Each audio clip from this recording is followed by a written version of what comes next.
শীতের শেষের দিকের একটি অপূর্ব ফুল হলো মালভা।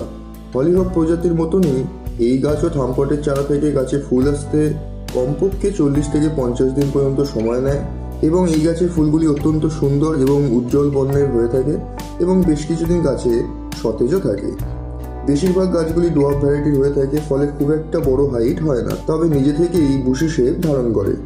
আমি প্রায় 3 বছর হলো এই গাছ প্রতি বছর শীতে আমার বাগানে করে থাকি এবং এর পরিচর্যাও একদম সাধারণ, অর্থাৎ একদম সাধারণ খাবার আর নামমাত্র পরিচর্যাতেই এই গাছ থেকে অসংখ্য ফুল পাওয়া যায়।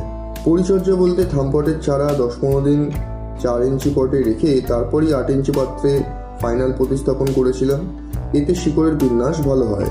ফাইনাল প্রতিস্থাপনের পর প্রতি 7-10 দিন অন্তর সর্ষের খোল আর ডিএপি দিয়ে বড় করা এবং 1 মাস পর কিছুটা পটাশ জাতীয় সার। ব্যাস, এই সামান্য খাবার।